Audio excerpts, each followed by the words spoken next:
वो उन खूबसूरत लेडी में से एक थी जो मानो तकदीर की गलती से क्लर्कों के परिवार में पैदा हो गई। उसके पास ना तो देने के लिए कोई दहेज था और ना ही कोई उम्मीद कि उसकी शादी किसी अच्छे या अमीर लड़के से हो सके। आखिरकार उसकी शादी एक क्लर्क से हुई जो कि बोर्ड ऑफ एजुकेशन ऑफिस में एक छोटे से क्लर्क के तौर पर काम करता है।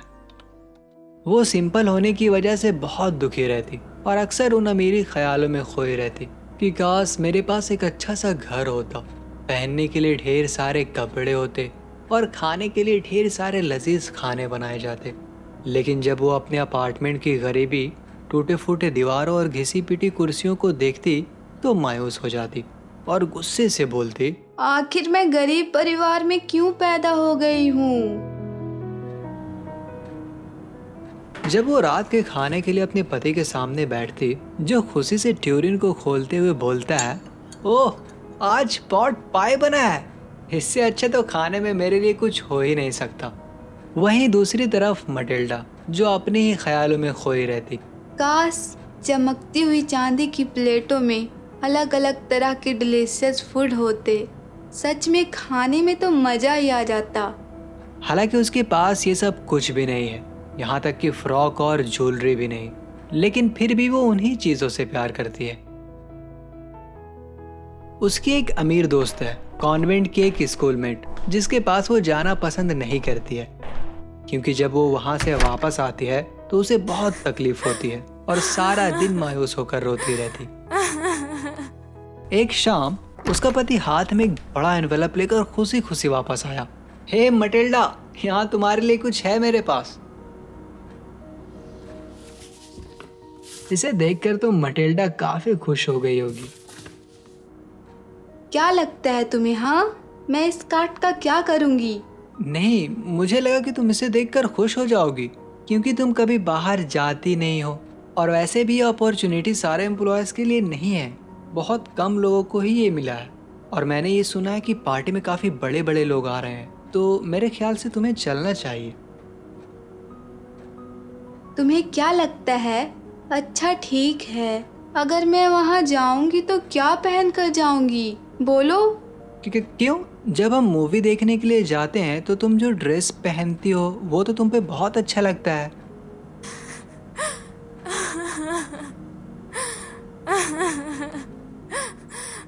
क्या बात है, तुम रो क्यों रही हो? कुछ नहीं, मेरे पास पहनने के लिए एक भी अच्छी ड्रेस नहीं है, तो मैं क्या पहन कर जाऊंगी पार्टी में। इससे अच्छा तो तुम ये कार्ड किसी कॉलीग को जाकर दे दो जो इस पार्टी के लिए फिट बैठती हो। अच्छा ठीक है, तुम मुझे बताओ कि एक अच्छी ड्रेस कितने में आ जाएगी जो सिंपल और खूबसूरत हो, जिसे तुम पहनकर कोई भी ओकेजन में जा सकती हो। अगर मैं ज़्यादा बोलूँगी तो हो सकता है ये मना कर दे, लेकिन अगर कम बोलती हूँ तो उतने में ड्रेस आएगा ही नहीं। मैं एग्जैक्टली तो नहीं बता सकती, लेकिन मुझे ऐसा लगता है कि 400 फ्रैंक में हो जाना चाहिए। वो थोड़ा दुखी हो गया क्योंकि उसने गन खरीदने के लिए ही इतने पैसे बचाए थे ताकि वो अगली गर्मियों में कुछ शिकार पार्टियों में शामिल हो सके अपने कुछ दोस्तों के साथ जो कि संडे को लाख शूट करने गए थे।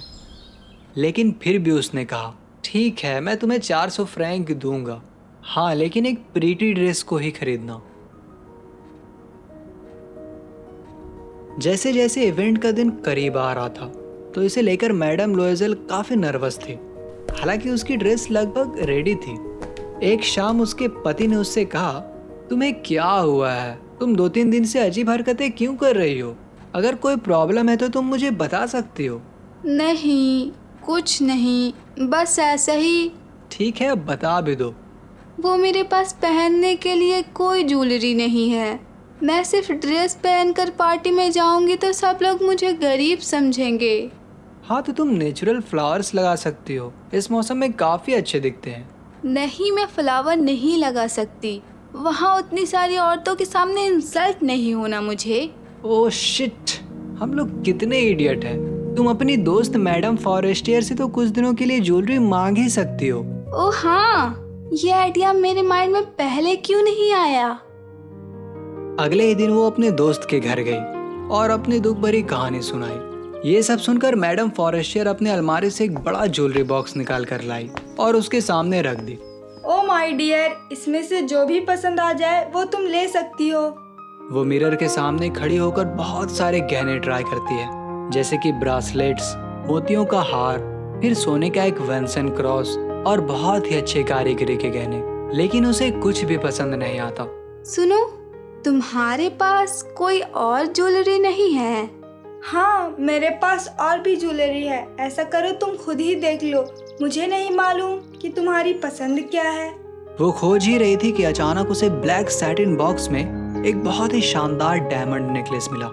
उसे बाहर निकालते समय उसके हाथ कांपने लगे, लेकिन फिर भी वो उसे अपने गले से लगा ली और खुश हो गई। फिर वो हिचकिचाते हुए बोली, क्या मैं इसे कुछ दिनों के लिए ले सकती हूँ? या ऑफ कोर्स, तुम इसे लेकर जा सकती हो। इसमें पूछने जैसा क्या है? ओ मेरी प्यारी दोस्त, तुम कितनी अच्छी हो। ठीक है, अब मैं चलती हूँ।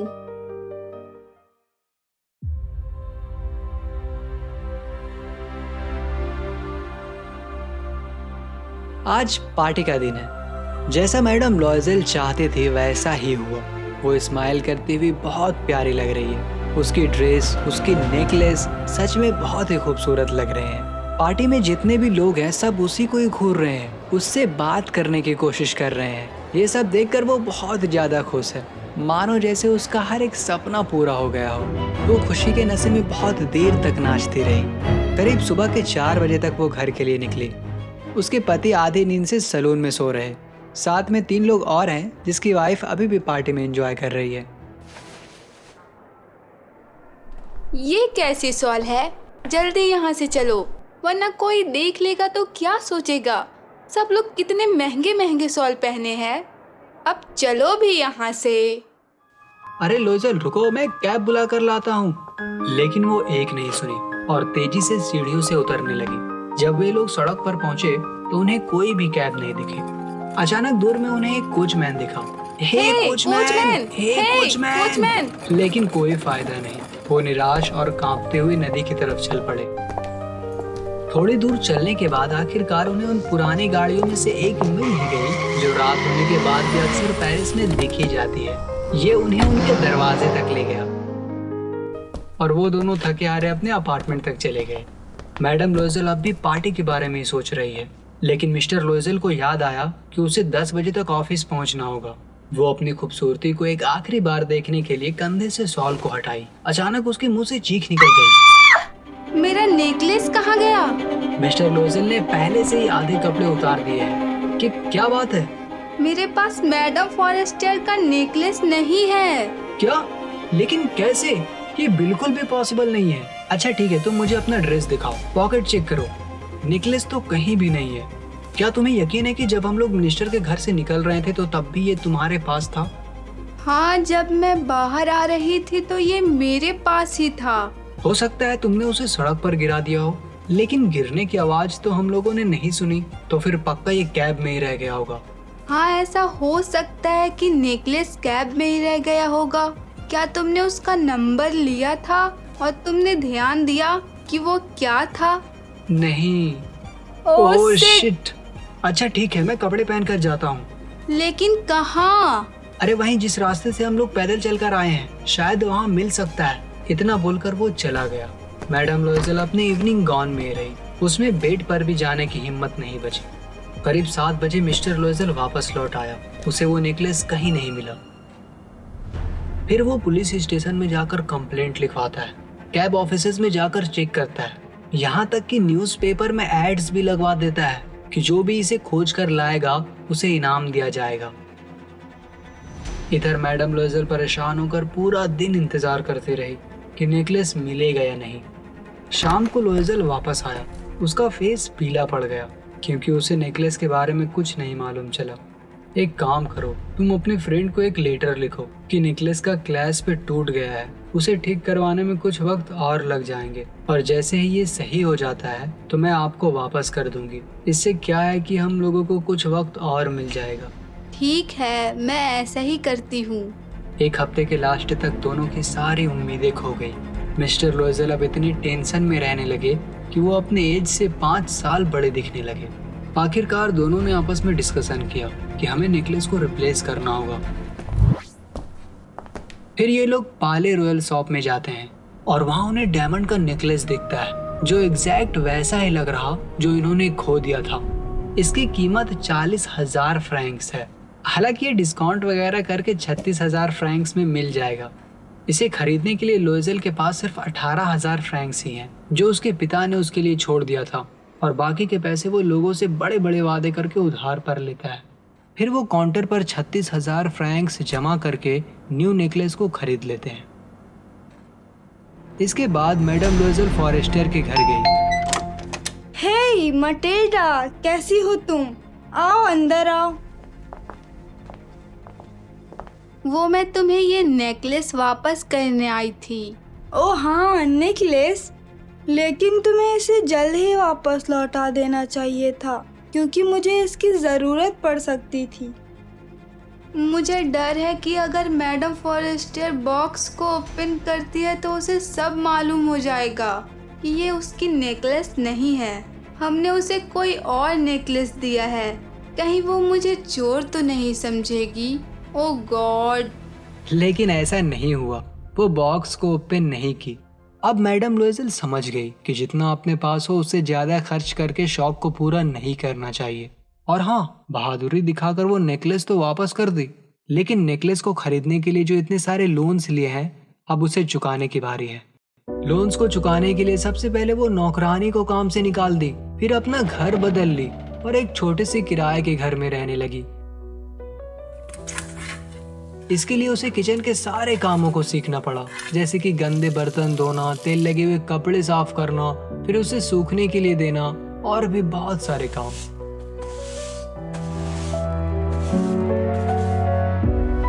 वो हर सुबह कूड़ा फेंकने के लिए जाती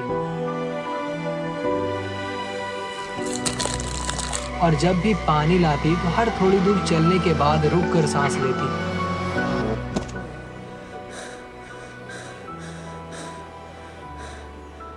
वो एक आम औरत की तरह कपड़े पहनकर अपने हाथ में टोकरी लेकर किराने की दुकान, कसाई और फल बेचने वालों के पास जाने लगी। अक्सर वो खरीदारी करते वक्त अपने बचे हुए पैसों का मोल भाव करती। उसके पति भी अब ओवर टाइम काम करने लगे, यहाँ तक कि घर के लिए भी कुछ काम लेकर आते, जैसे कि कुछ मर्चेंट के पेजेस को कॉपी करने का काम, और इसके लिए वो 500 लेते। ये जिंदगी 10 साल तक चली। 10 साल के आखिर तक वो सारे लोन चुका दिए। मैडम लोएजल अब बूढ़ी दिखने लगी। वो एक गरीब घर की मजबूत और कठोर औरत बन गई।